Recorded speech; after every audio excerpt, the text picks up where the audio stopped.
those specific topic, I was just running through Colossians for starting from 10, and I was just going down. Colossians?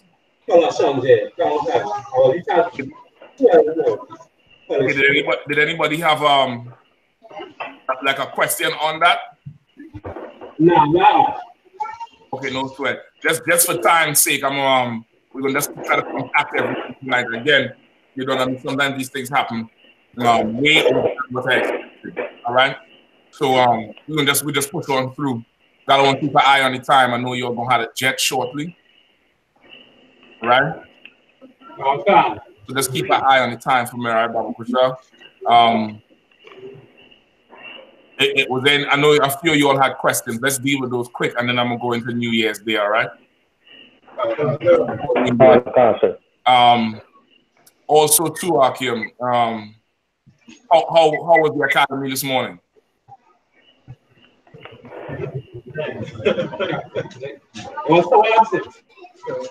Only one man saying it was the wow. What's going on? What happened? Was extra tough? Go ahead. It wasn't the one, it was wrong. That's good. That's excellent. That means Galawan following my orders. That means Galawan is following my order. I told Galawan to bring brimstone and fire to you all this morning. You understand? And he's an excellent officer for following my orders. If you want to be excellent like him, you would drink the cup of affliction as well. Drink it down. Drink it down. That's what happened. You'll know that scripture where the mother brought her two sons. I believe it was Philip and Nathaniel, the two other sons, and to Christ, and asked Christ to take them and teach them, what he doing. And Christ said, "You're not ready to drink from this cup. This cup I drink from, you're not ready to drink from it." They say, "Yeah, we ready." Christ said, "All right, then, so be it." Because he knew this is a cup not ordinary men can drink from. Not the church. This is not the Boy Scouts. This is not the Boys Club. This is a cup that is made for extraordinary men to do supernatural things. Extraordinary men and women that do supernatural things. Straight up and down miracles is what is going to happen out of these walls, out of these schools, out of this body, because of who we serve and how close we do serve. And because we are men committed to voluntarily drinking of that cup of affliction. What is that cup of affliction? The knowledge of the truth. You understand? The knowledge of the truth, brother, is sweet in the mouth and bitter in the stomach. That's in the book of Ezekiel. It's sweet in the beginning. In the beginning, you come into class, you're looking at all the precepts. Wow.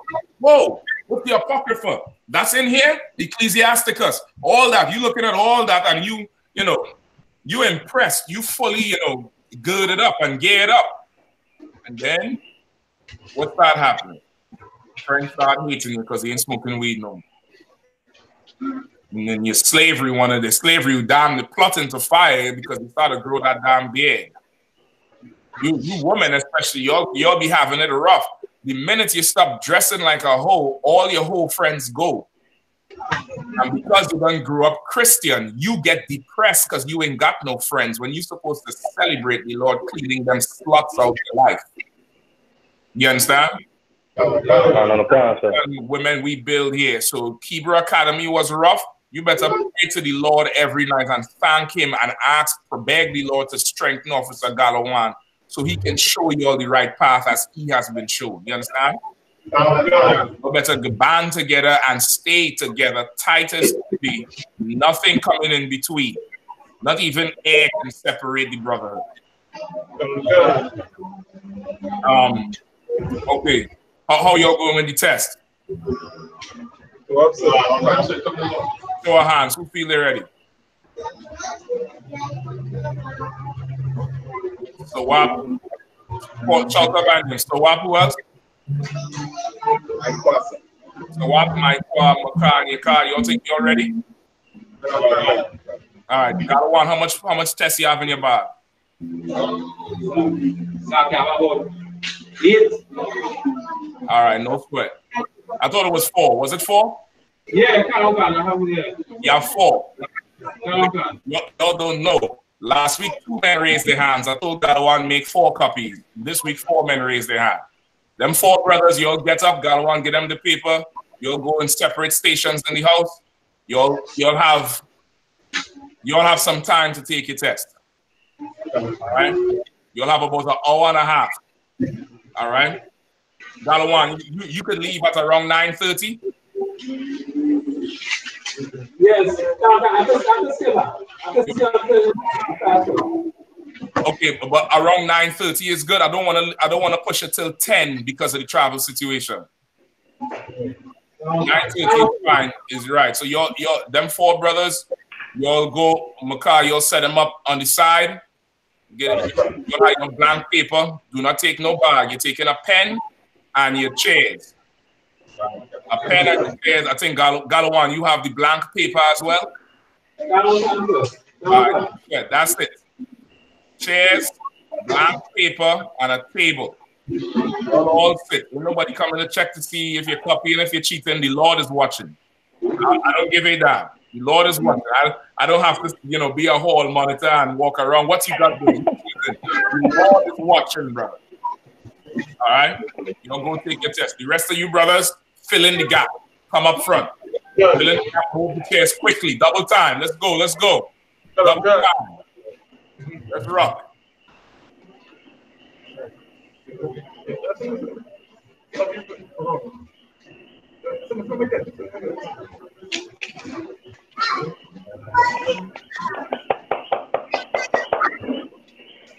Where Galawan is at?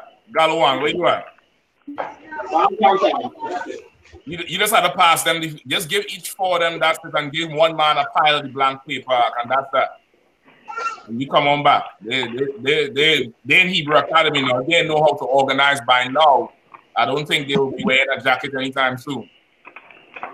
All right, so it's the 4 brothers, Sawap, Maka, Maikwa, and Yakad. All right, no sweat. Boom. All right, let's go. Questions quickly. Like we running it down tonight. You're gonna think I'm on the hunt to kill somebody. We're running it down tonight after. Let's go. Give me the questions. You had some questions, right, or none? Done. Come on, let's go with it.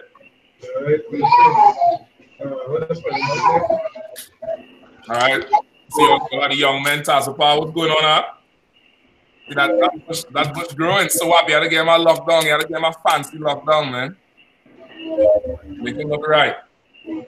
Yeah, this the young man what's his name again? Young brother here on the right about ya. What's going on, I'm good. Tawab is a Hebrew word for good. Are you good? Are you good? I hear you, warrior. I hear you. Sounding stronger this week. Sound strong. Sound good and strong. How he looking in the academy with you all? You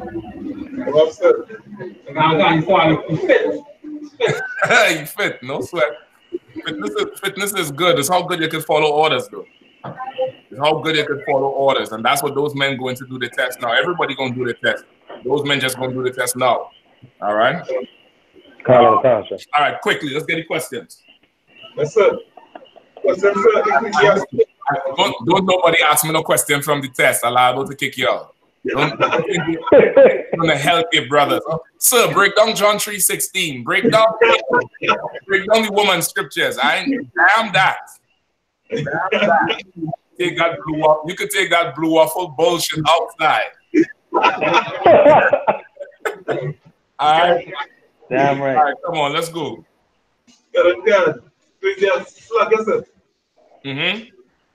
Question, sir. Ecclesiasticus chapter 10, verse 21, sir. Ecclesiasticus 10 and 21. My type of book. Anything in the Apocrypha, I love it. I love it. Let's go. All right. The fear of the Lord will before the obtaining of authority. Make sure everybody has an Apocrypha too, all right? Sir, The young men, they have Apocryphas up front? Okay, so let's make sure. Yeah. Salakia, sir. Go ahead, I Ak. don't want. When Trooper Tazawa was reading, I had a lot of feedback. Okay. Yeah. Okay. It ain't that bad though, just a little bit. Just it ain't that bad though. That's a little feedback. All right, let's see. He gonna try it again. I believe there was shifting around, trying to get the the other stuff rocking. All right. All right. So, go ahead, Tazawa. Ecclesiastes 1. The fear of the Lord will be before the obtaining of authority, but roughness and pride is the losing thereof. All right, Tazawa, read it a little bit louder. All right, let's just try to get over the noise. Don't worry about the kids being back. The kids don't be kids. When you're at camp, it's gonna be the cars, traffic, all that type of stuff. Also, too, those brothers who doing the test, they ain't using the books. You could grab the apocrypha and pass it to the two young men. You know what I mean? Somebody could grab the apocryphas, pass it to the two young men in the meantime to just return it after. All right? Go ahead and read. Ecclesiastes chapter 10, verse 21. The Lord goes before the obtaining of authority, but roughness and pride is the losing thereof. All right. Read it one more time. That's an excellent scripture too. That's an excellent precept. Go ahead. The fear of the Lord goes before the obtaining of authority, but roughness and pride is the losing thereof. All right. Well, you want it broken down? Yes, sir. All right. Tell me what you understand. All right. Obedience to the Most High is how he does trust a man with authority. Right? But the roughness and pride part, I don't understand it, because remember, there's a whole different shift in terms of what the word is defining roughness and pride is and what the scripture is talking about. So I want to understand what the scripture is talking about. With the U.P.K. breakdown of what roughness and pride is. Okay. Hold on. I think I done messed up something here. Give me 1 second.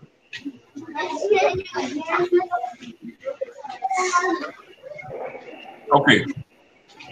All right, break it down one more time. Break it down from the top. Okay, sir. Read it or break it down? Break it down, but you're gonna have to read it to break it down. No. Let's go. Right. Ecclesiastes chapter 10, verse 21. The fear of the Lord going before the obtaining of authority. Obedience to the Most High is then how the Most High to trust a man. To give him responsibilities, to give him authority. To do his bidding, to do his will. The fear of the Lord goeth before the obtaining of authority. What does that mean? Anybody? Anybody? The fear of the Lord goeth before the obtaining of authority. Go ahead. Who is it? They have to be keeping the laws before they be able to move out and keep others. Okay. Don't say it one more time, but lean in. You're leaning out. You're talking out. I don't know if the computer position the right way. All right. Is it close to everybody, or you need to pull it up close? No, yeah. Go. All right. Just nice and loud. Yeah, I'm saying is that isn't that you have to be keeping the laws, commandments, and statutes and no side in order to teach others to be safe. You're right in that, but it's a little bit different here. Anybody else? I think the sister had her hand up. All right, hold on 1 second. Yeah, in the class right now. I'm gonna have to hit you afterwards when you're recording me. All right?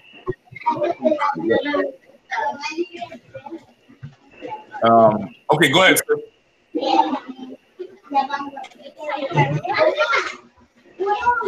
Say one more time, sis. Yeah, speak up a little bit over the kids, all right? Oh, Lord.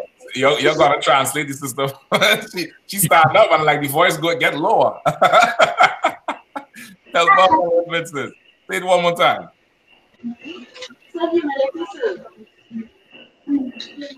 Say again. Humility. You have to be humble, and it takes humility in order to demonstrate faith in the Lord. Okay, so you have to be humble and have faith in the Lord. No, not fear. Fear of the Lord. Like, in having fear, it also entails humility because it's because you have to follow the laws. If come up this, for example, like Christianity, and you have to drop everything that you know from Christianity in order to accept the laws of the Lord and to follow the laws of the Lord. So it takes humility to demonstrate the faith in order for the Lord to say, oh, you're like, trust me with a higher conviction. Okay, all right. I see what you're working with down there. Go ahead. That's Miss Yakan. That's Sister Yakan. I believe. I see your card. I see what's going on. I see you order that house with enough fear of the Lord and humility and honor. I see why you have the authority. All right. Anybody else? All right. So what you're saying altogether is right. It's okay. The fear of the Lord, that goes before getting authority. It doesn't mean that's all that's considered. You understand? It doesn't mean that's all that's considered. That definitely have to be there before the Lord even decide to put you as a spokesperson, to put you in charge of His people. You get the point? Right? That is a prerequisite. It has to be there, but that doesn't ensure everything else. You get me? There's a whole list of other factors in that. But the fear of the Lord, brother, that goes before getting authority. You get the point? And if you don't have that, if you're not humble towards the Lord, it's you're not. It's a wrap. It's not even considered. You're not even in the conversation when it comes to that. You get me? Right? You have to be humble before the Lord. You get me? And also, just a side note. The humility does not extend to everybody else, because you have Christians who believe you have to be humble, which means when some lying bastard comes up to you and tell you, Allah is God, you have to be humble with him because the Bible says to be humble. You do not have to be humble with that person. You get me? Humble. You have to defend the house. You have to defend the truth. You have to stand for the Lord. So in that situation, a Christian, a Muslim, Rastafarian, if they come sideways, you're going to have to take it there. You're going to have to take it there. The spirit of it. They ain't got humility with it. Because they for sure ain't bowing down and being humble in the spirit to your power. They ain't looking at it like, these are men of the Lord. I don't, Slack is still, you mind if you break this down? They ain't coming like that. They coming like, oh, there's a bunch of Jesus freaks, this, that, the other. So you're going to have to know not to be humble with them. You get me? This humility is reserved for the Lord and, of course, the order of the Lord. All right? But roughness and pride is the losing thereof. What does that mean? So I guess I really don't have a concrete. I can guess, but I guess I believe it going to do any difference. To say, well, they don't make that guess. So I'm gonna hear somebody else try it out. You break it up. I mean, just try it. Roughness is if I may, right? Roughness could be. I don't consider the situation or even what somebody asking me. So I'm not paying attention to that now. So I just rough and rugged. I don't have an ear then to listen So it is, so that's rough from the edges. In other words, all right. No, that's more inexperience. Okay. That's more inexperience. That's rough around the edges, as you say. Okay. That's, you know, you need tightening up, you need polishing, you need to be polished a little more, you need experience, right? Roughness and pride. Roughness and pride. This is what you might need for that. Get me, is it Luke 16? Hold on 1 second.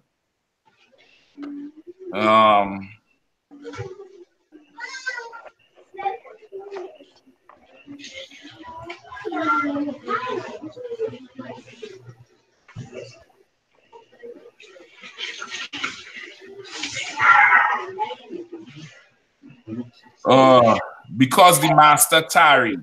Because the master tarried.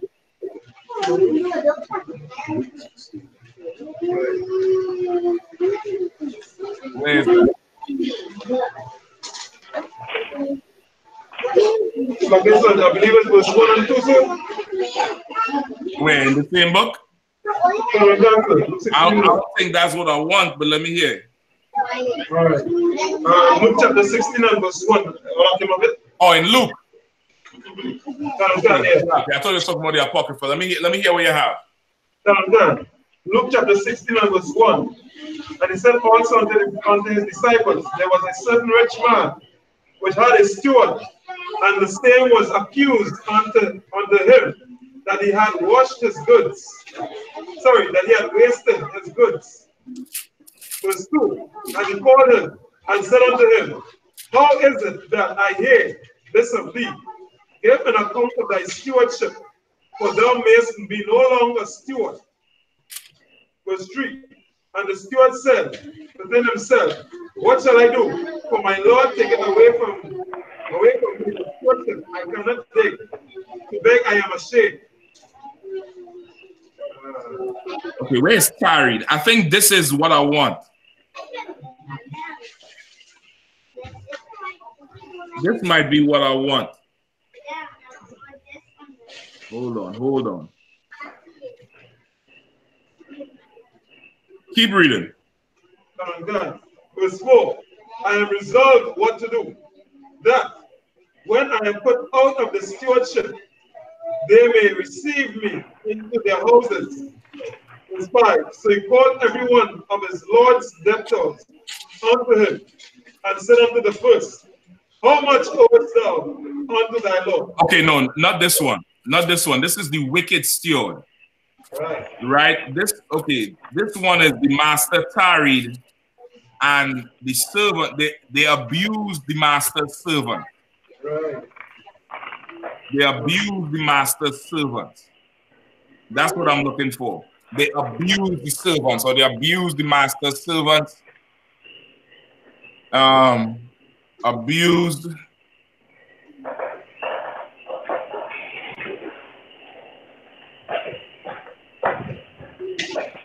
Oh boy.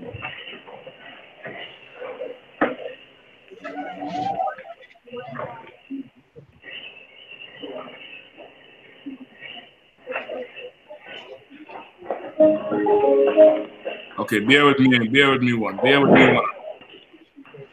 If anybody knows where it is, just type in that precept for me if you know where it is off the top. I think I might be paraphrasing it wrong. Where the master tarried, meaning he didn't come back when he said he was supposed to come back.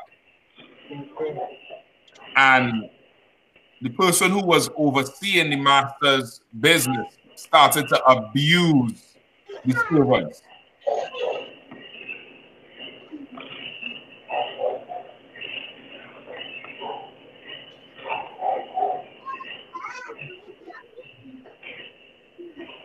All right.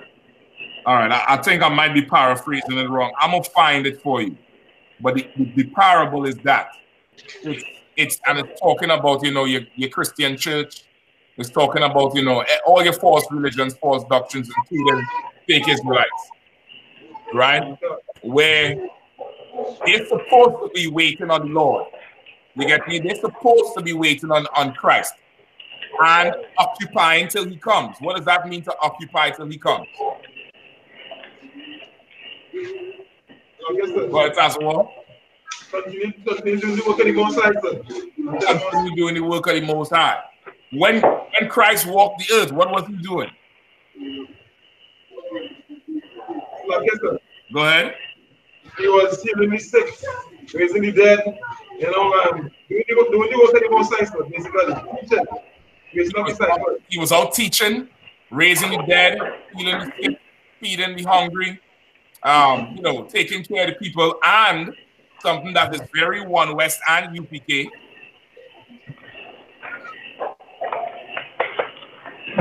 Finish my thought. He was also doing something that was very One West and UPK. What was he doing?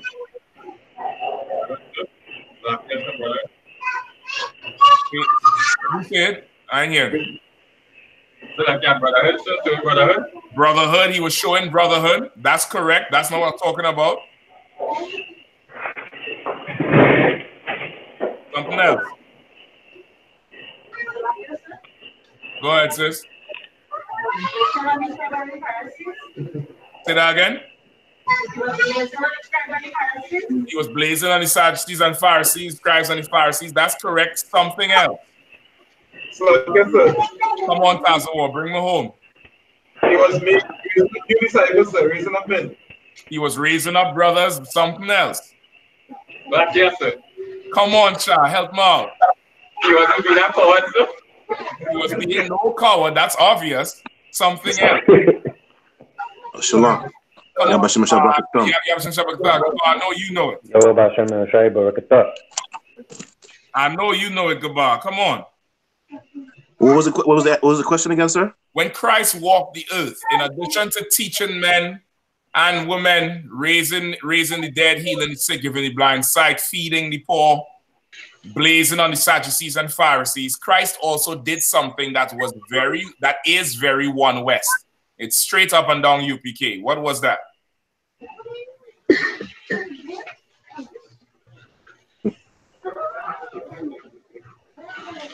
All right. Don't worry.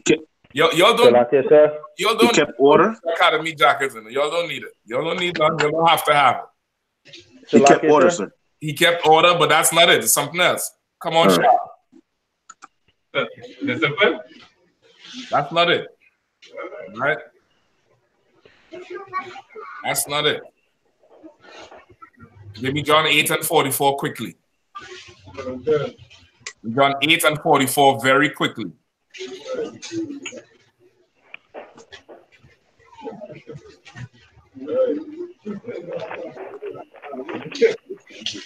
Quickly, who have it? You know, we short on time. John chapter 8 and verse 44, that came of it. Go ahead and read. God, you have your father, the devil. Say what? Say what?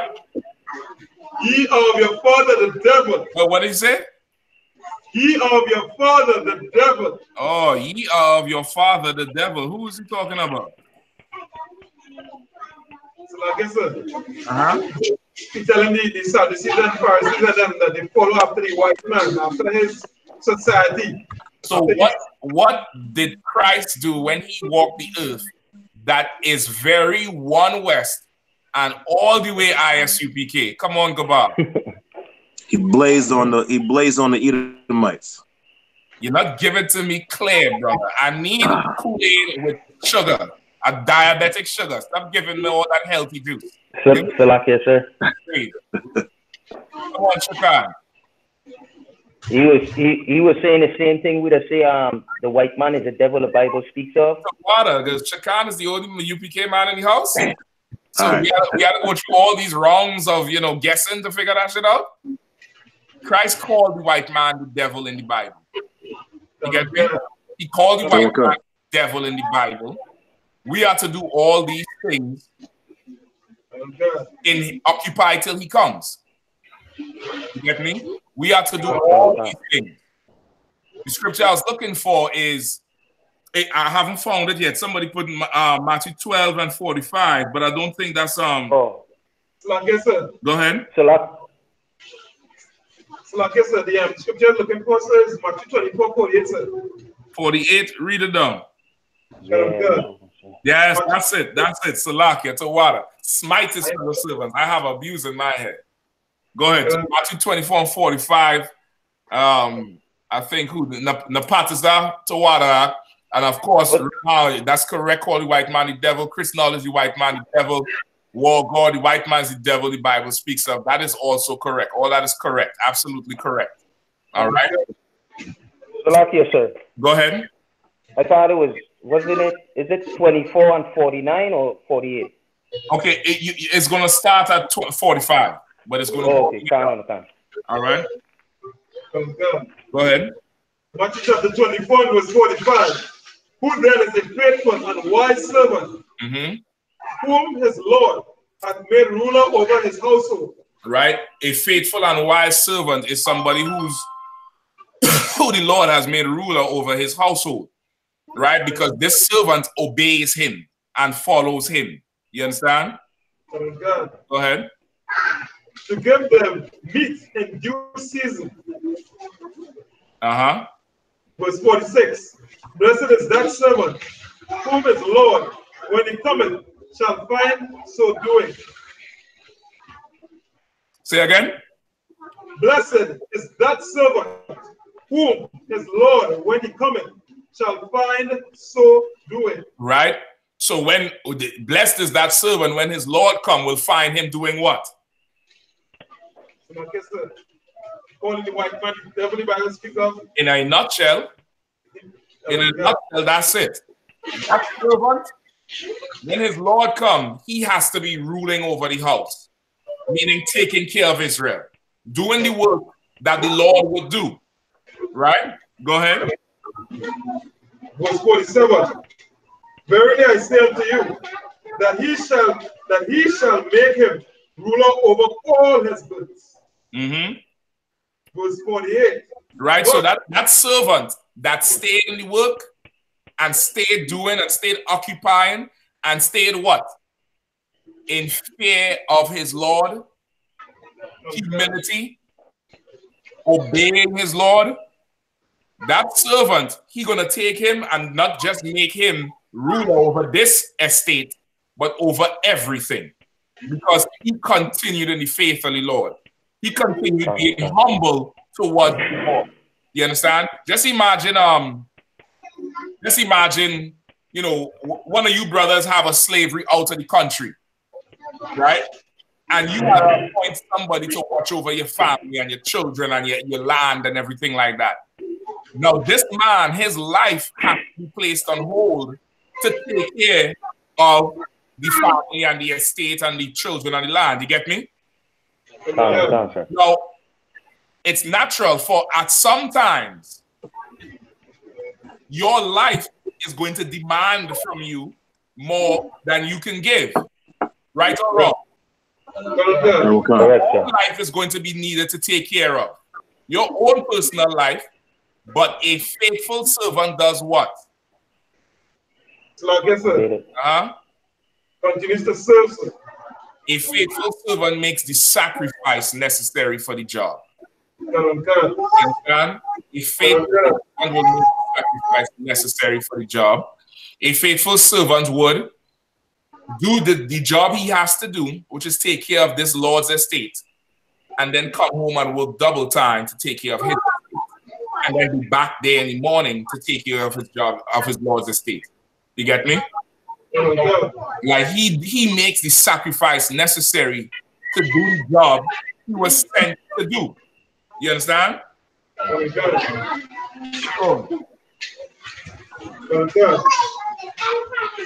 chapter 24 and verse 47. Verily I say unto you, that he shall make him ruler over all his goods. Verse 48. But and if that evil servant shall say in his heart, my Lord delayed his coming. Verse 49. Right? No, but if the evil servant says in his heart, my Lord delayeth his coming, what does that mean?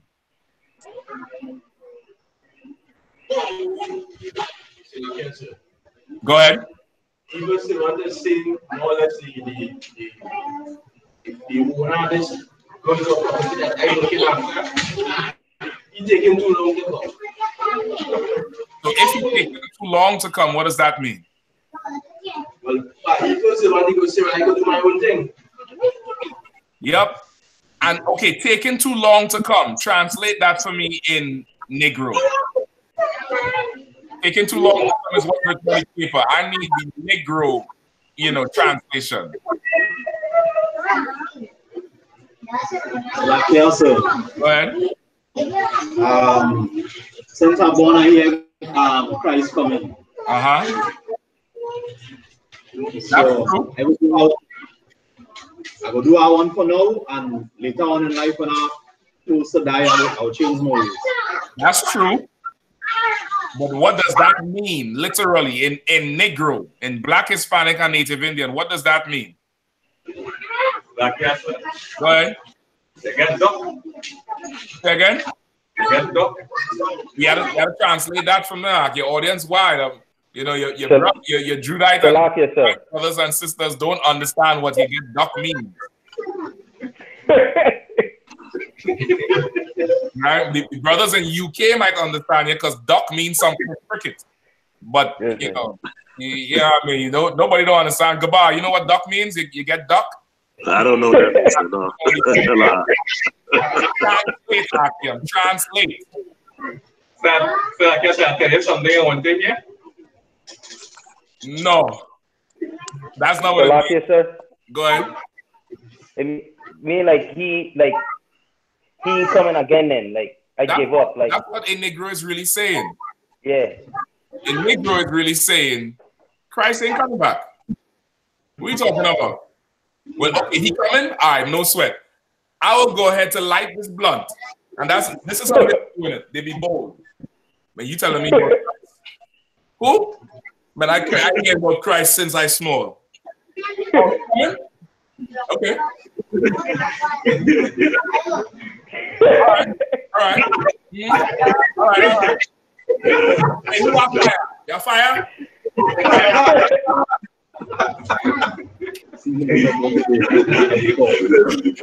Well, when he come, I'll do this. Until he come, I'll keep doing this. You understand? Because the Lord delayed his coming. Going. Okay, so verse 48. But and if that evil servant shall say in his heart, my Lord delayed his coming, and shall begin to smite his fellow servants, and to eat and drink with the drunken, the Lord of that servant shall come in a day when he looketh not for him, and in an hour that he is not aware of. He shall cut him asunder and appoint him his portion with the hypocrites. There shall be weeping and gnashing of teeth. Oh boy, it's going to be rough on you. That's prime example of that is Eddie Long. Eddie Long was a Christian preacher who did not believe that Christ was coming back. So he decided to give in to his own carnal lust, which was young boys' rare end. Jesus. Right? Otherwise known as sodomy. He decided that Eddie Long was a magnificent homosexual. He was as magnificent as they get. He was the Superman of homosexuality. He's the Thanos of sodomites. And he decided that, well, Christ ain't coming back, so you know what? I'm going to just dabble these young boys, behind the box. And he decided to hurt his servants for his own pleasure and drink and get drunken. And we're talking about drunken with his lust.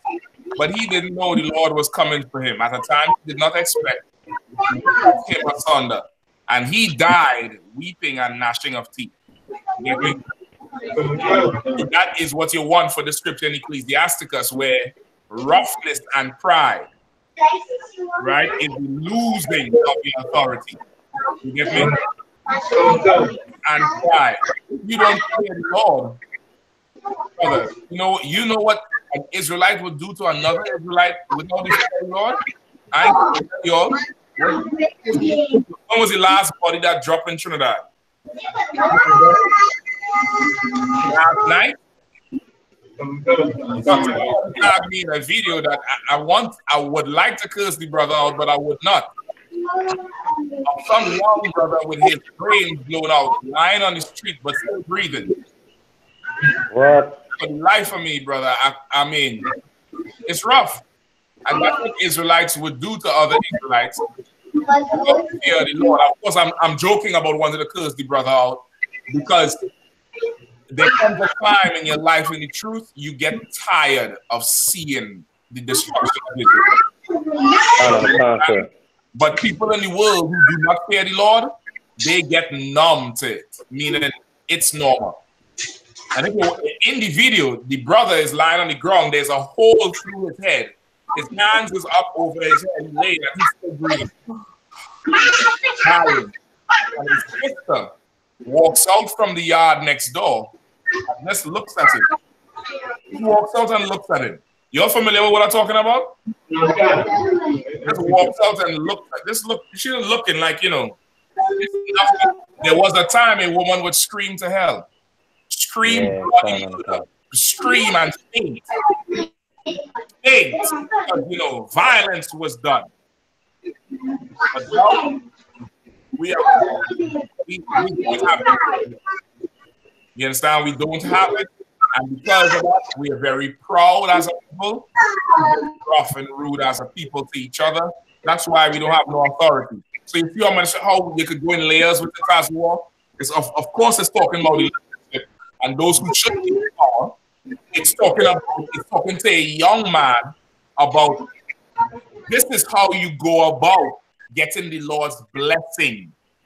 You understand? The Lord's blessing to take care of the estate. And it's also talking about us as a whole. As a whole. Why would the Lord put us over all other nations? What will we do to each other then? Make the Chinese do a hit on my brother? You understand? That's what we do right now. Right now, if we get in charge of all the nations in our current state, we will be fighting a war with and having the East Indians and the Africans fight it for us against our brothers. You get me? When we are to fear the Lord, and I'm talking in the context of as a nation, we got to fear the Lord, bro, and show humility in order to get that power and authority. Because of course, fear of the Lord is what? The beginning of wisdom. Fear of the Lord is love. Love is keeping his commandments. You dig? All right, any more? That's it? We good on the questions? If not, let's move to Christmas. So what? All right, no sweat. Christmas. And if anybody have questions online, just type them in. Christmas, right? So far, what we know about Christmas, and not Christmas, New Year's. New Year's, so-called New Year's. When is New Year's? Tuesday? Monday night? Right? So yeah, Tuesday is the so-called New Year, right? So-called New Year's Day. According to the white man, January 1st is a new year. All right? Off the break, January 1st is not the new year according to the Lord. According to God, January 1st is not the new year. January 1st is just another day that whores get to be whores and homosexuals get to be homosexuals and drug dealers and drug addicts get to do more business. But January 1st is not the new year according to the Lord. All right? Okay. Somebody look up Janus, Janus. Janus for me. All right? Somebody look up Janus. So I'm going to do it right now. Yeah, somebody look up Janus, call it, just Google it, Janus. Somebody also Google Chronos or Father Time. And hold it, all right? Chronos or Father Time and hold it, all right? Janus. You have Janus? Okay. All right, read Janus for me. Janus, in ancient Roman religion and myth, Janus is the god of beginnings, gates, transitions, find durability, doorways, passages, and endings. He is usually deceptive as having two faces, since he looks to the future and to the past. Right? He's usually depicted as having two faces. All right. So let me show you Janus here. All right. You just keep your eyes on the screen. I'm gonna try to do a screen share. Let me know if it works, and if you all are able to see it.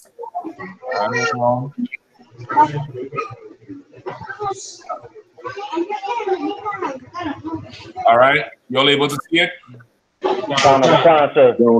Okay, so this is Janus. All right. This is Janus right here. You see he have the grapes in his hand, representing, of course, a whole ton of royalty and newness. If you look, what is he standing on? He's standing on images of the world or cities. Right? What does he have in his hand? A giant key. Right? What does the key signify? So again, sir. Go ahead. They're opening to the door, sir. He's opening the door. He's opening the door. Notice he has two heads. Right? One looking back, the other one looking forward. You understand? Janus is the Greco-Roman god of new beginnings. Why is this significant to know? Who can tell me? Salakia, sir. Go ahead. I was just gonna keep it simple. I mean, it's basically about Christmas. Okay, not Christmas. We are New Year's. Focus with me now. Okay. Salakia, sir. All right, focus with me. If you need to take some time, Shakan, go ahead and you just come on back right here. Sir. If you're handling something, you just put your stuff on mute. You know, I mean, you can mute your video, mute your mic, hand away out of hand. Ain't no sweat. I already know what's going on. All right. Sir. Why is this significant? Who knows, sis? Because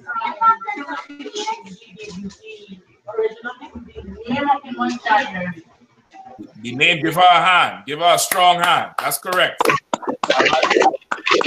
The month January is named after the Greco-Roman god called Janus. Right? Janus, the god of new beginnings, the god of doorways. Think like you're going through a door. The heathens have traditionally had gods for everything. Right? I ain't gonna tell you all that. You're familiar with the East Indian community, right? Sir. East Indian community they worship rats. They believe the rat is a god. They believe the monkey is a god. What's the name of the monkey? Hanuman? Hanuman is a god. They believe the elephant, the blue elephant, is a god. They believe in Lakshmi with the 8 hands. And that's her name, Lakshmi. They believe in Kali. You know the goddess Kali? Kali have a whole ton of hands too, but she's not like Lakshmi. She's a bloody whore. He has sex with a whole ton of men who follow her. The men who follow her are her priests, and they are called what? Who knows what they're called? Salakia. Don't give it away, Gaba. I want them to just fall out when they hear it. All right, who knows what they are called?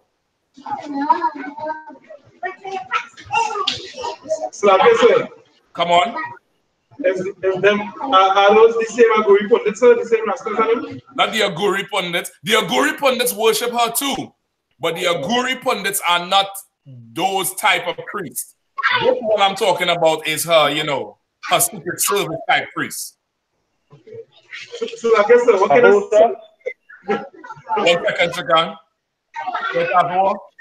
So I guess, what type of service though? What type of secret service? Well, of course, she's having sex with all of them. That's how she gets to keep them for her. They also kill for her. Right. Once somebody dead, they show up and they slit your throat. Put a bag over your head and slit your throat. This is in their religious belief, right? Even East Indians, when they at war with you, they pray to Kali, right? They pray to the goddess Kali. The priests are called Thuggy. You can look this up. Thuggy. T-A-G-I. Thuggy. Thuggy. Oh, Thuggy. What does that sound like? The word thug comes from the word thuggy, which is the men who worship Kali and kill other people. So when they call us thugs, the real thugs is East Indians. Thuggy is that gang who follows Kali and does the killing and stuff for her. You get me? And that's where they get that from. Heathens have a ton of gods for different stuff. They worship the cow. There's a god in the horn, there's a god in the cow's head, there's a god in the cow's stomach, the cow's breast, cow hoof. All right? There's a god. You understand? Is that new to you or you knew that before? So like I missed that. So repeat again the last line. With the East Indians, there are gods in the cows. In the cow horn, there's one god. In the cow's head, there's another god. In the cow's manure, there's another god. In the cow's hoof, there's a god. Is that something new to you or? I can't say that. I can't say that. Brand new. Okay, hold on.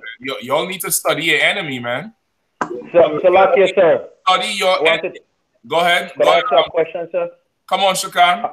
Is it safe to say that the that Janus deity that representing the god of January is that tied with the Hindus and the East Indians too? No, Janus is from the Greek-Roman Empire, specifically Greek Empire. We are Roman Empire.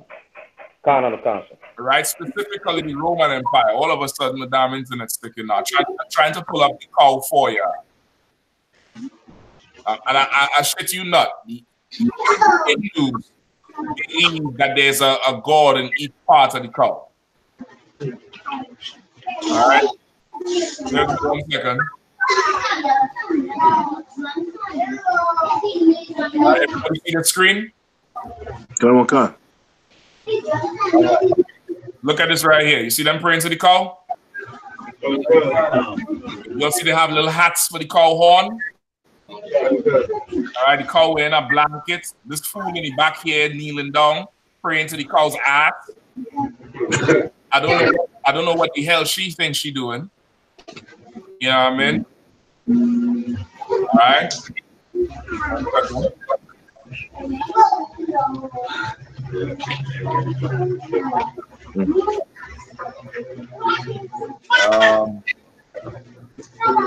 What about this one here?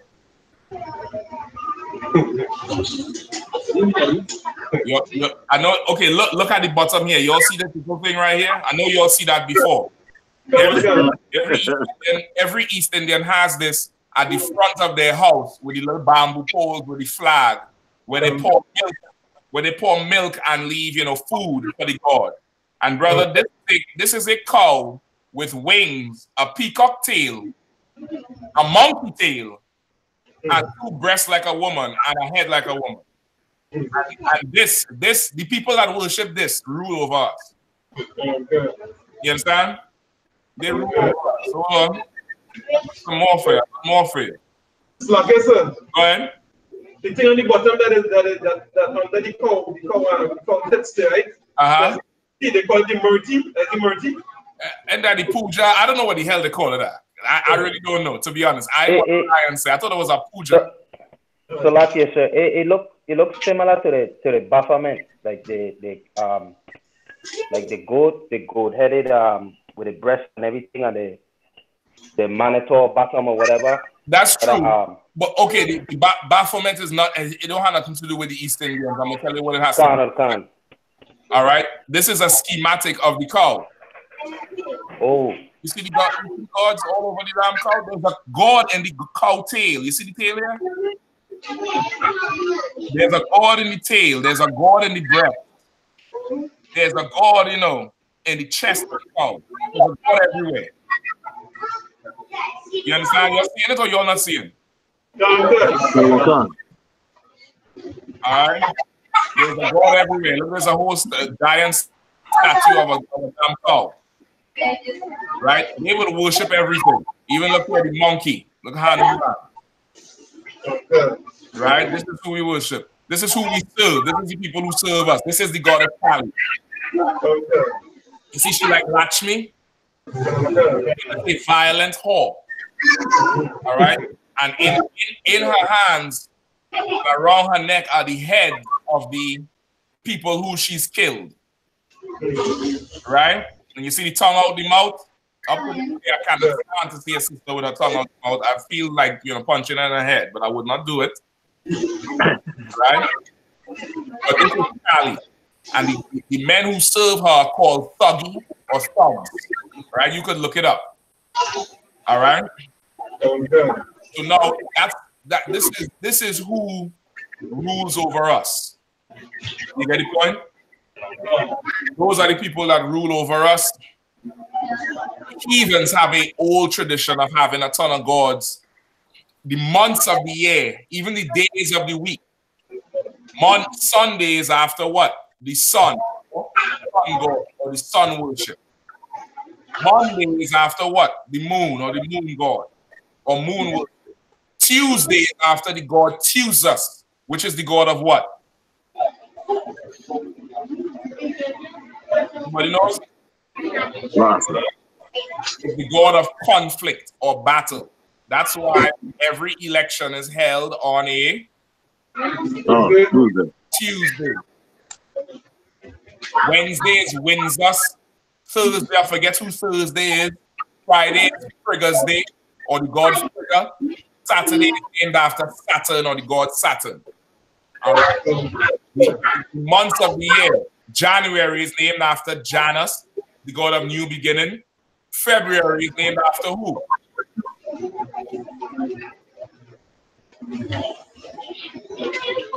February. What do you celebrate in February? Okay.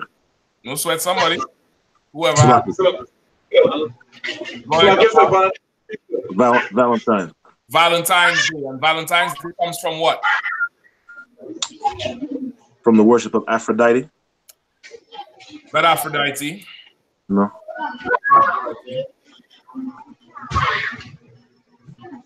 An old Roman pagan custom worshiping the she-wolf Februa. Come on. Right? Remember, the Romans believe that a wolf raised two men, Remus and Romulus. Right. Go look this up. That's why the symbol of Rome. You all know Rome in Italy? Come on. Right? Your brothers in Trinidad, you all know the football team, the Italian football team symbol. There's an Italian football team called Roma. Right.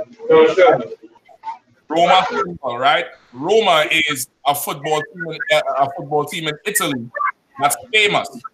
What is their symbol? Does anybody know? Anybody remember? Like I said, Montazoa.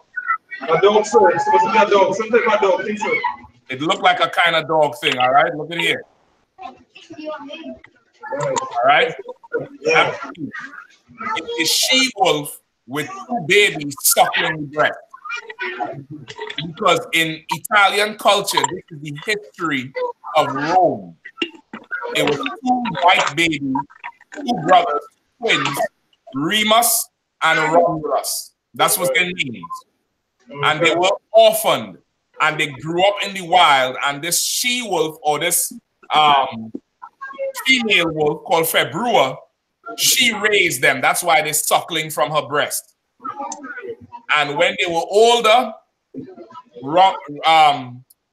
Romulus murdered Remus in a fight, and that's why Rome is called Rome after Romulus. You can look this up on the history of Italy. All right. Now, this is not true. This is a myth. Just like there's no purple elephant, just like there's no bitch with 8 hands in East India. Well, there might be, you know, them East Indians will be getting some kind of diseases. They be getting some kind of things, brother, that strike the fear of the Lord in me. Okay. I mean, the Lord be hurting them. But you get my point. There ain't no half man, half monkey that, you know, is responsible for the creation of the earth. These heathens, they believe in things that don't exist. This is what happened with Remus and Romulus.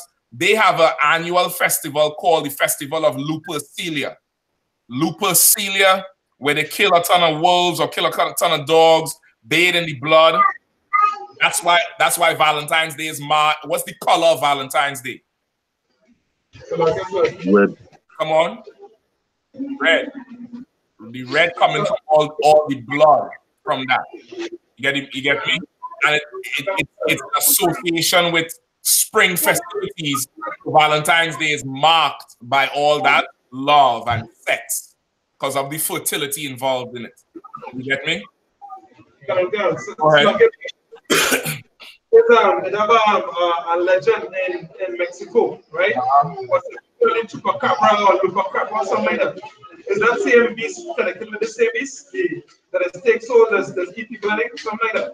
Okay, I'm not familiar with that legend. I think the Chupacabra is a real animal, dude. It's an animal that looks like a rat and look like a rabbit or a rat or something like that. It's a real animal. I don't know if you're talking about the legend of Quetzalcoatl. Quetzalcoatl is the kind of flying dragon thing that is draw. Go ahead. You your hand? Yeah, come on, sir. But yeah, but I know they call it by its name or something. I don't know. Okay, you might have to check it up for me and let me know. I can't say for sure. I know that legend of Quetzalcoatl is totally different to what people think it is. You know what I mean? It's halfway right on the right-hand side. It's still a legend. It's still fake, but it's halfway right. But anyway, back to the thing with Janus. This is an example to show you that the heathens, they have a tradition of believing in things that don't even exist. You understand? A strong tradition of theirs of just inventing gods, inventing things to bow down and worship. And it's the same thing with the so-called New Year's, right? Every custom that we have, that we look at as, you know, good and godly, it comes from some sort of heathen worship. Every single one. All right? And New Year's is the worship of Janus. You understand? New Year's, the worship of Janus is the worship of new beginnings. Out with the old, in with the new. Everybody to say what? My New Year's resolution. My New Year's this. My New Year's that. My New Year's resolution. You get the point? Everybody says that. And this year, 2019, I'm going to stop doing this, which is on the left-hand side, and I'm going to start doing this, which is on the right-hand side. You get me? That's what you're worshiping when you celebrate New Year's. So you out there busting scratchers and firecrackers and busting off your gun and doing everything crazy for New Year's. You are worshiping this God.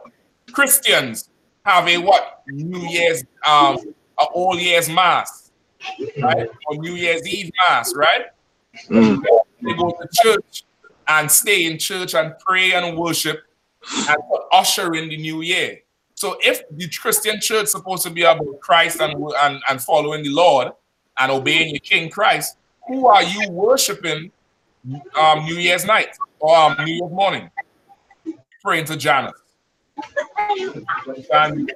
Janus. Get the point? All right. Give me Chronos. Who has Chronos all the time? I have it, sir. Please. Chronos. Roman name Saturnus or Saturn. Translation time. Chronos was the king of the Titans. Right? Chronos, whose Roman name is Saturn. Right? That's why you have Chronos is the root word for what? Chronology, which is time, stages of time. Right? That's where we get the time from Chronos, go ahead. King of the Titans and the God of time, in particular time when viewed as a destructive, all-devouring force. Right? In particular time when viewed as a destructive force. This saying this is Father Time. Father Time, Father Time, have the time now where all that you come with Janus. You get the point? Now, scripturally, when is the new year? Salakius. Go ahead. Sometime around spring. Give me my precept. All right? Give me my precept for the new year. Who knows where it is? Baya.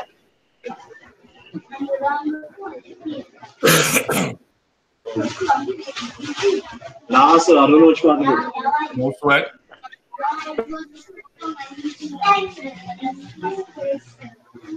Anybody else? That's Luke chapter 2, sir. Say again? Luke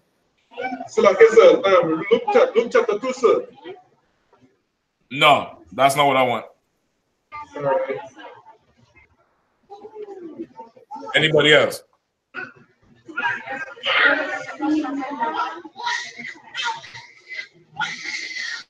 Anybody knows? Give me Exodus. Oh, yeah. Give me Exodus chapter 12 and verse 1. All right? Exodus is what? What is Exodus a record of? Where the young man, what's his name again? Kyle. Kyle, you ever heard about the book Exodus? Have you ever heard the word Exodus before? In a movie. In a movie, you heard the movie Exodus. Have you ever, you're familiar with who Bob Marley is? I would think so. Yes, sir. Do you know Bob Marley has a song called Exodus? That's good. I'm glad. Don't even go look it up because it's horrible. All right? Don't go look it up. Nothing. That damn white man that stole all black people's culture. Right. He made a song called Exodus. Exodus literally means a mass movement of people. All right? A mass movement of people. The book of Exodus is a record of how we left Egypt, our land of slavery, our land of captivity. Right? It was numbered 600 plus thousand men, which means it was about maybe 2 or 3 million people, counting the women and children and the elderly that left out of Egypt. All right? That's Exodus. That's what it's called. So the book in the Bible, the book of Exodus is the second book. It means it's a record of our movement out of Egypt. So Exodus around chapter 11 is just after the night of the Passover, where the Egyptians pushed us out of Egypt. Moses already went into Egypt. Once again, let me just plug the Passover, April 20th. April 20th this year at sundown, we're going to keep the Lord's Passover, where we're going to honor and celebrate how the Lord killed the Egyptians to set us free, and pray he does the same thing to the devil. All right? So Exodus chapter 11 is a record of what happened overnight into the morning. After the Lord sent the angel of death to murder the firstborn, or to let me execute the firstborn of everything in Egypt, the Egyptians woke up the next morning and realized that what Moses was telling Pharaoh was the truth, and Moses' God is God. And they decided to push us out of Egypt. They didn't want nothing to do with us no more. They pushed us all the way out. They said, get out of this land. What your God is doing in here is wreaking havoc. So now give me Exodus 12 and 1. I have it, sir. Please. Exodus chapter 12 and verse 1. And the Most High spake unto Moses and Aaron in the land of Egypt, saying, this month shall be unto you the beginning of months. It shall be the first month of the year to you.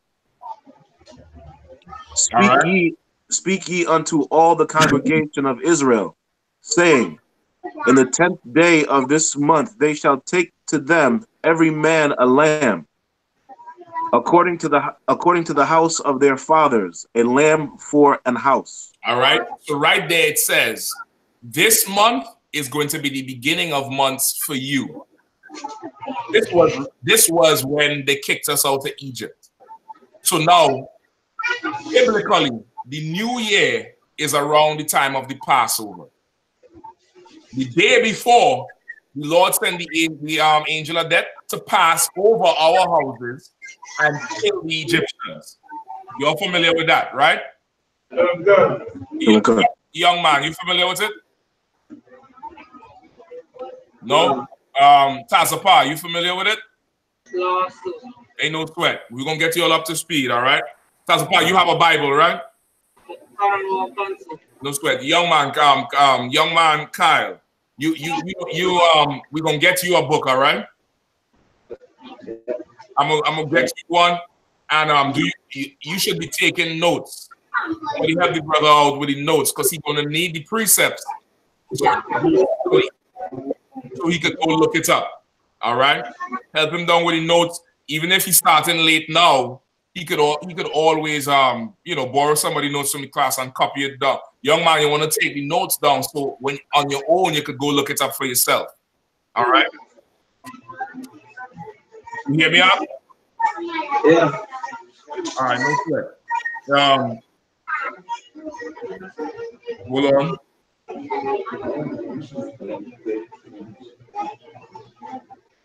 All right, so that it's recording where the Lord passed over our houses and killed the Egyptians. The Lord said in that same month, this month is the beginning of months for you. Right? It's the beginning of months, which means the new year is around the time of Passover. The new year is not Tuesday. Tuesday is not the time of the Passover. Tuesday is in what? The middle of winter. All right? It's the middle of winter. I know you brothers in the Caribbean, you all may not fully get it, but it's cold as you know, it's cold up here. Excuse me, the comparison. It's cold. All right. Gabal will tell you. Piece of Gabal beard break off. If you look at it, his beard break off. Right here in the middle. He missing a little piece. That's Janus' doorway he have right here. Right here, Janus just create the doorway for Tuesday. Right? It's cold. You get the point? It's absolutely cold. There's nothing new in the cold. In the cold, everything is dead. Understand? Trees go into a dormant state. Don't leaves fall off, the grass dies. Everything is dead. There's nothing new. Why does the white man celebrate New Year's in the middle of the night when there's no light, in the middle of winter? So I guess, go ahead. If I may, sir, two things, sir, right? One is that he just love death. He just like I'm a killer. He like that he's spirit. And two, he think to change times and seasons, sir. Daniel 7:25. Okay, Daniel 7:25 will come after. That will come after, and that's the proof of why he celebrates it. Of how his New Year is January, and ours is in the time of spring.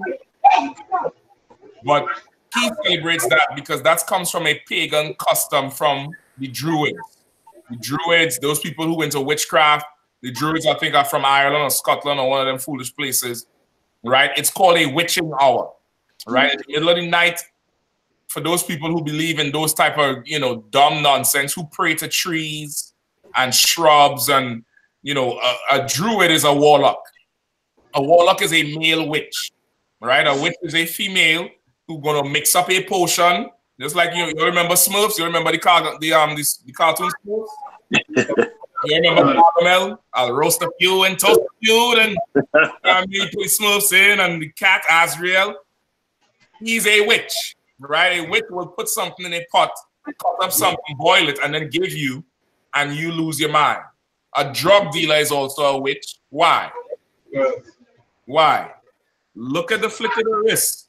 Look at the flick of the wrist.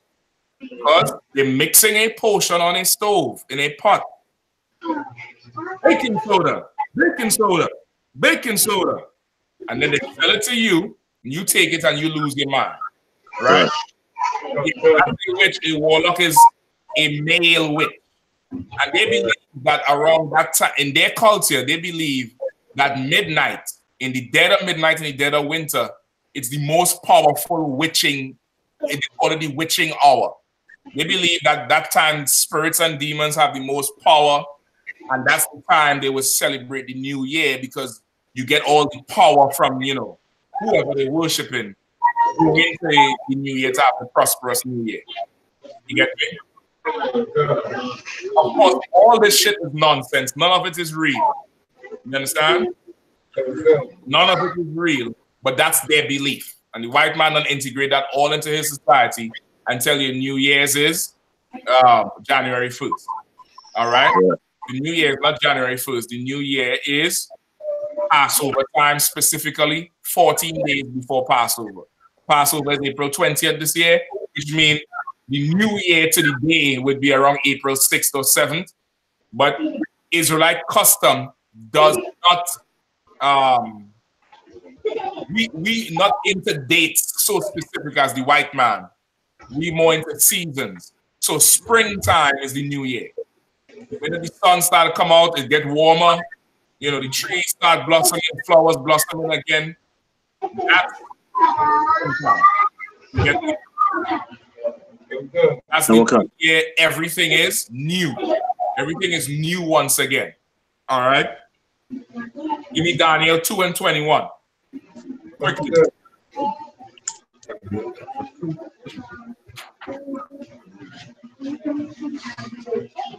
All right. Somebody hold Daniel 2:21, or hold Exodus 12 and 26.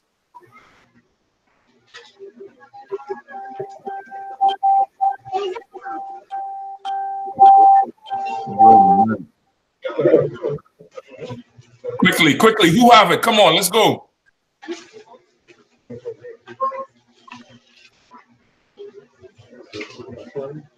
The book of Daniel, chapter 2, verse 21. And he changes the times and the seasons. All right, he removed. Daniel chapter 2 and verse 20. Daniel answered and said, "Blessed be the name of God forever and ever, for wisdom and might are his." Right? Wisdom and might belong to the Lord. Right? Now, if wisdom and might belongs to the Lord, what does that mean about the white man? Huh? Come on, Matt Koyak. He has no power. He has no power, and he is also a dummy. You understand? Because the Bible says wisdom belongs to the Lord, power belongs to the Lord. The white man doesn't have power. He's allowed power on the earth right now. He does not have wisdom. He's a fool. He's a dummy. You brothers especially, y'all don't interact with white people as much as brothers in other places, right? Shakan might have a little more interaction than typically how we would be in the islands, but the brothers in America, you know, you see a white man on the everyday, and they're the first people to tell you white people are absolutely stupid. I'm talking about stupid on a level that is just, you want to ask them why you do that, but then it's like you have to be a fool to even do it. You understand? Like, you're absolutely stupid. They're just a foolish nation of people. Foolish. Between 8 and 4 when they go to work, they're sensible. Brother, at 4 o'clock when they let out, whatever happens from 4 that evening to 7 the next morning is total child's play. Total child's play. You don't see a million videos with them just doing dumb shit for fun. I mean, things that are absolutely stupid for fun. You understand? These are in the script. In Job, it calls them a nation of fools, childish people. You understand? Wisdom belongs to the Lord. So knowing that, whatever the white man says happens, it's not the truth. Right. You understand? You would hear brothers always say, if the white man tell you good morning, go to sleep. If he tell you good night, wake up. If he tell you rain falling, sunshine. If he tell you go up, better you go down. You follow him, he's an idiot. You're going to end up in jammed up.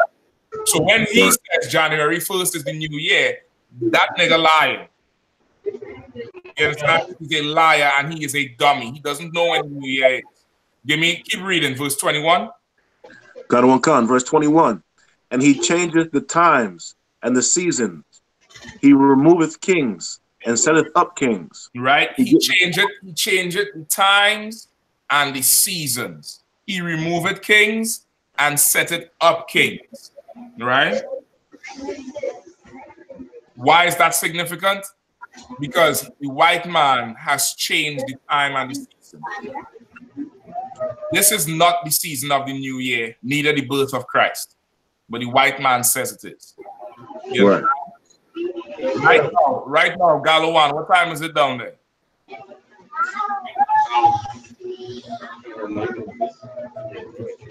23 minutes past 9. 9:23. Shakan, what time you have? I have 9:29, sir. 9:29, so you're off by about 6 minutes. Gabal, what time you have? I have 8:23, sir. You have 8:23. Right. I have 8:23 as well. So we along the same, what's called that, longitude, latitude, whatever line it is on the globe.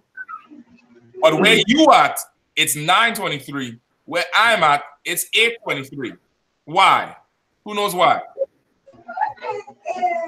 So, Go ahead, Tassawa. So I guess because the white man changed the time and season, sir. No, he ain't changed nothing. He just says, okay, you stay on 9 o'clock. You niggas is 8 o'clock. It's the same time. Okay. He just wake up and say, no. It's 8 o'clock now. And we just do it. Yeah. Right. The white man has something he called daylight savings time. Because in temperate regions, because of, all the geography and thing with the earth and the sun, the daylight gets shorter. So the sun rises a little bit later and sets around 4 o'clock up here, 4 o'clock, 4:30, it's dark. It's dark like nighttime. You know the point? So now he says, because he wants to be such a slave and overworking, he says, we're going to move the clock back 1 hour so we could keep daylight. We could save daylight. He changed the time. You get the point? When according to the Lord, it's 9 o'clock, 9:23. It's not 8:23. You get the point? It's time it is. What else? When is morning time? So okay, sir. When the sun rises, sir. When the sun rises. When does the white man say is morning? 12 midnight. Because 1 a.m. 1 a.m. tonight is what? Monday morning, right? Right. No. According to the Bible, sundown is the beginning of Monday. Right now, we are in Monday night. Right. Tomorrow will be Monday morning. Tomorrow, sundown will be Tuesday evening. Tuesday night. Tuesday morning is Tuesday morning. It's twisted around. In the book of Genesis, he says the evening and the morning is one day. The white man says the morning and the night is one day up till 12 o'clock midnight. Why 12 o'clock midnight? Witching hour. The same thing. They believe in the middle of midnight is the strongest time when the powers are, strongest, which is all bullshit. Right. Which is all nonsense. But this man he's changed the time. Go ahead, Taz, real quick. So I guess if I'm right? What the Most High said according to Genesis is that the evening is the complete days and a complete days and is the absolutely reverse of what the white man said. So the evening, and the morning, in other words, the strength of the day is the morning time. Okay, don't think the strength of the day. Think when it begins. Right. The strength of the day is not determined by lightness or darkness. Is when what you have to do. You might be slaving at night. Your slave might be in the day. Don't think like that. Think the time it begins. According to the white man, Sunday night ends in 2 hours. According to the Lord, Sunday night ended this morning. You understand? The evening is the beginning of one day. So when the sun sets tomorrow, that's Tuesday. You understand? What's the proof? When does the Sabbath day start? Say again, Macquarie. Sundown Friday. So if the Sabbath starts sundown Friday, is that Friday night or Saturday night? It's supposed to be Saturday. It's the night or the evening of the 7th day, because the evening and the morning, that's how the Lord counts it. He counts the darkness first and then the light. That's one day. White man call light and then ends of darkness as a day, which is ridiculous.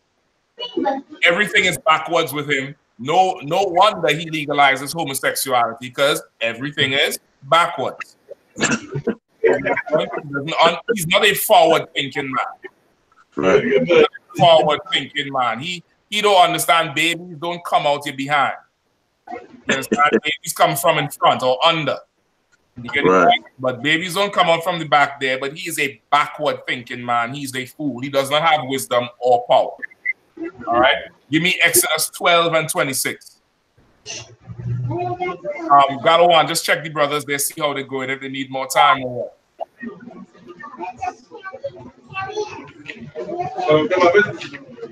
Let's go quickly. Exodus chapter 12 and verse 26. And it shall come to pass, when your children shall say unto you, what mean ye by this service? Verse 27.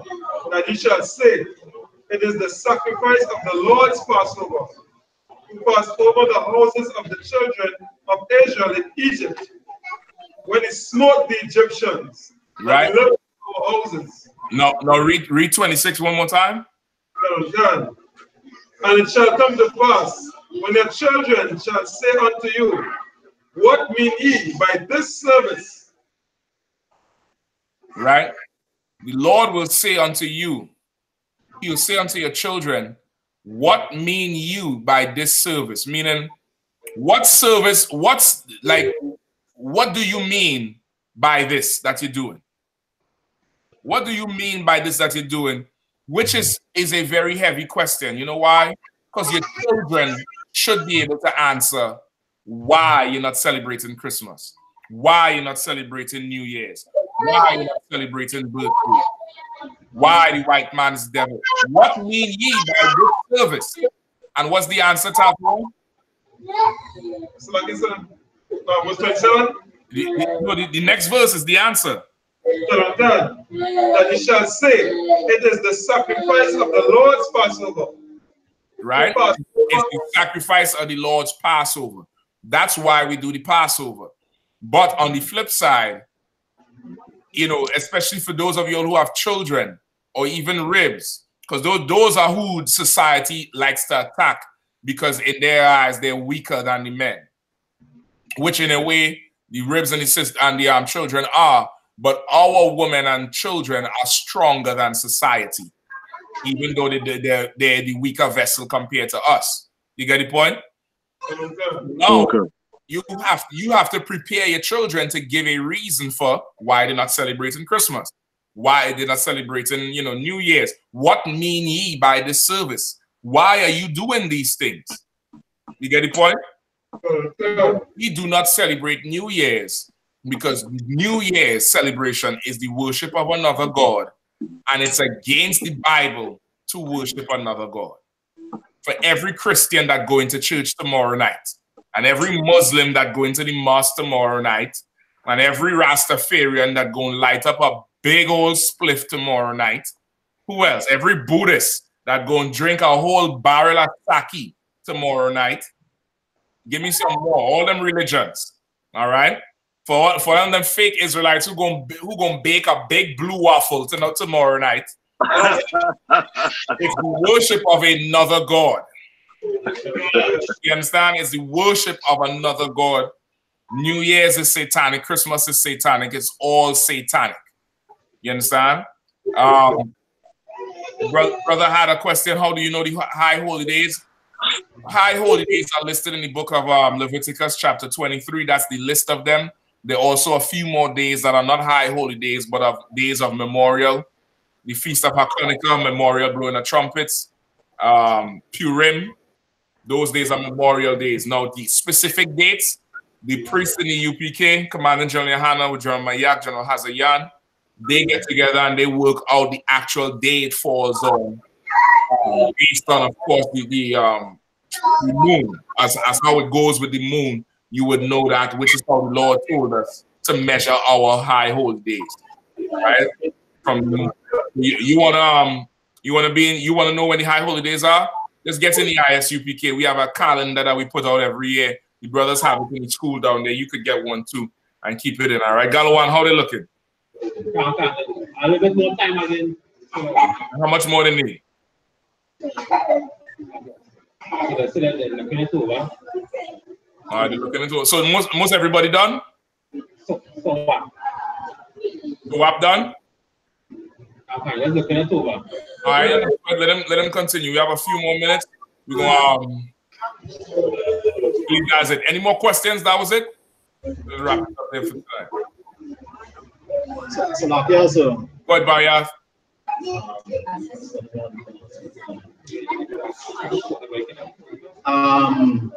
Today we just wanted to find out about the annotated apocrypha.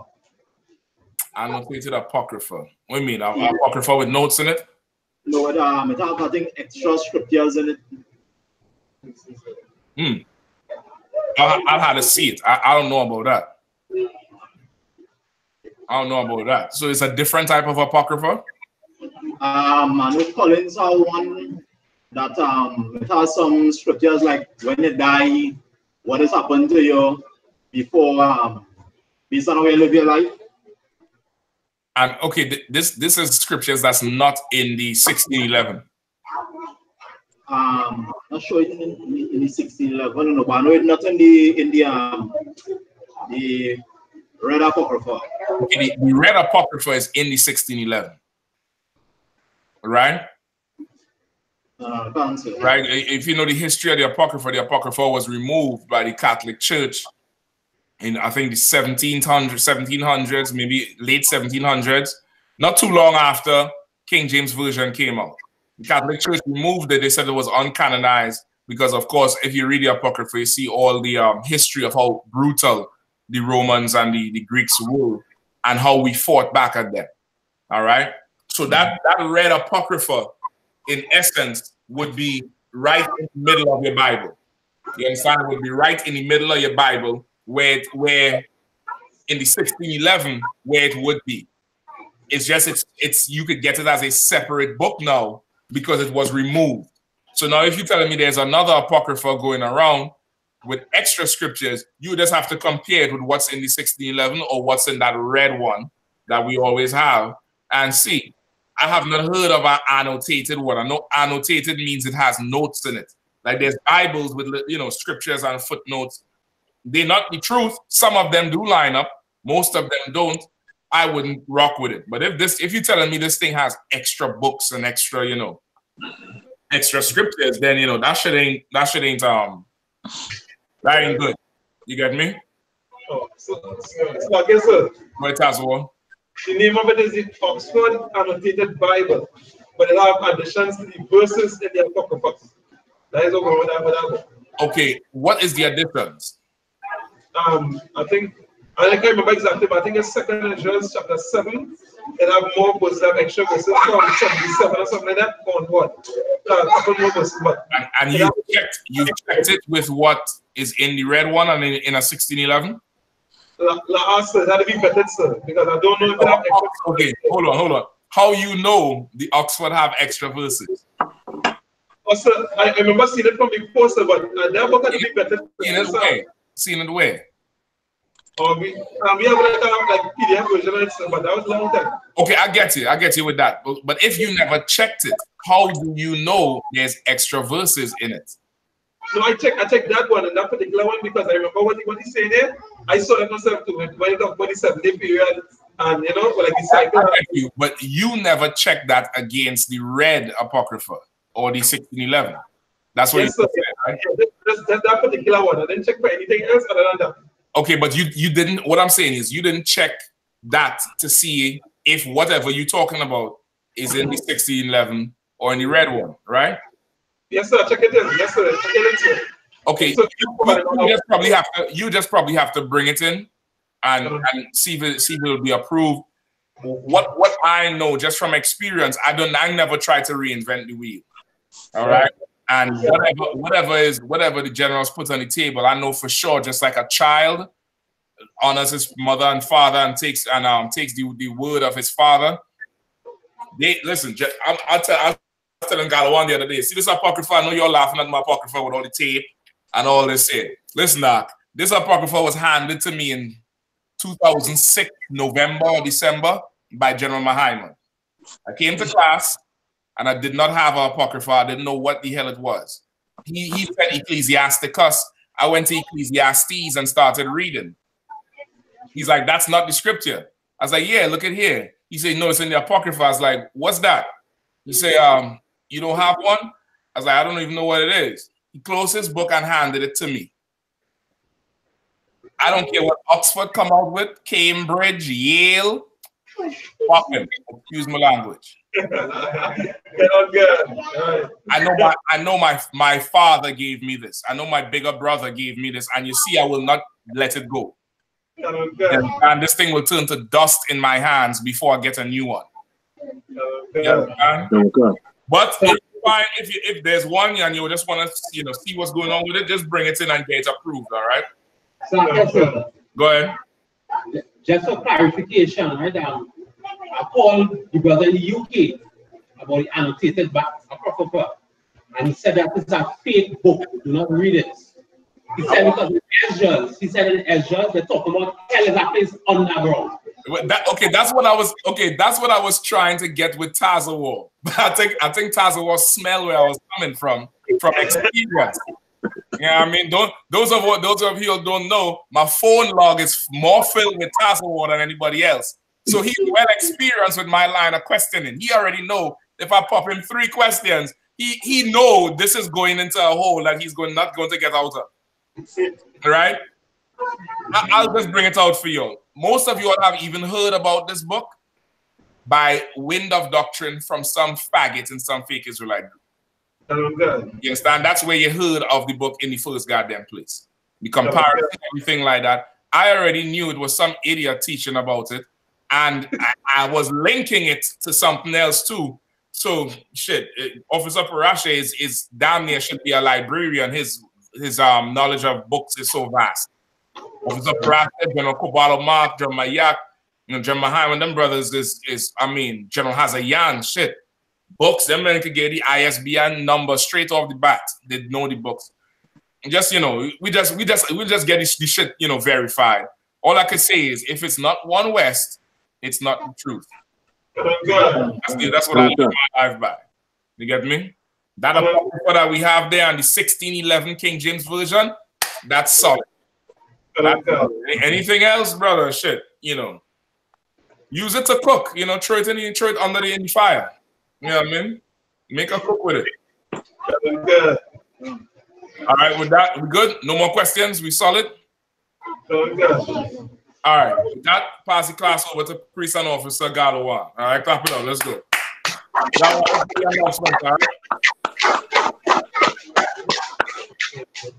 Let's get the announcements and the salute, all right?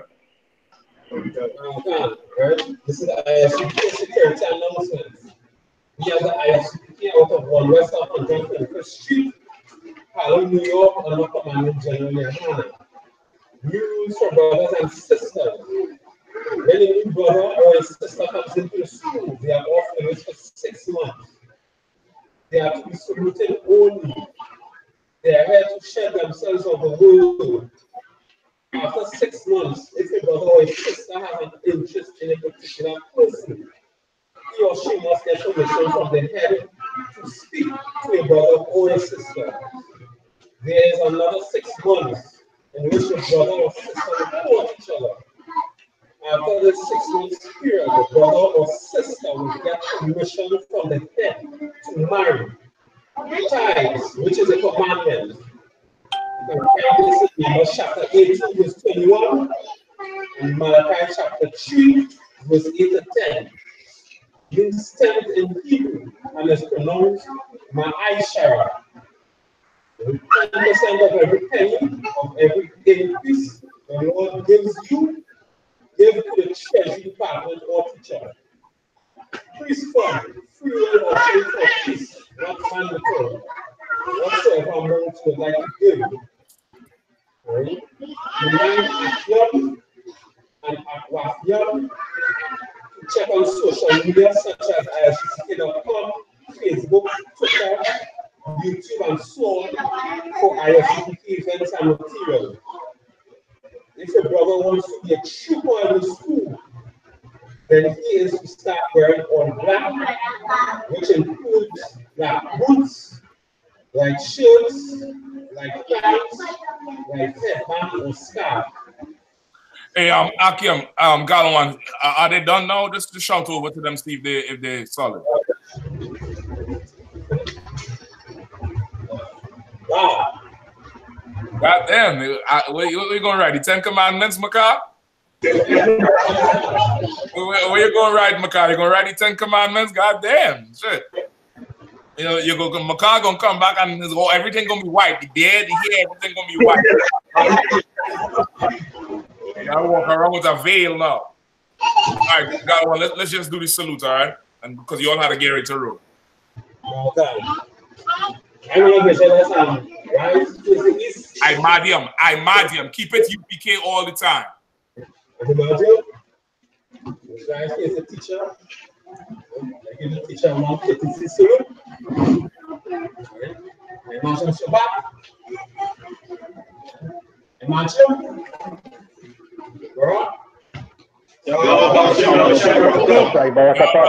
Yabashim Shabaka thumb. It's going to be the system. I want to mention that this is system they want to salute. Imagine Shabbat. Imagine. All right. All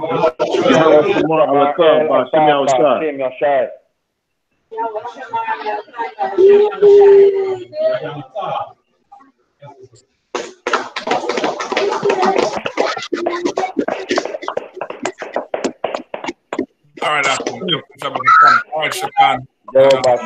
Yawabashim Yahushai Barakatah. Yabashim Shabakatah. All right, goodbye. Yabashim Shabakatah.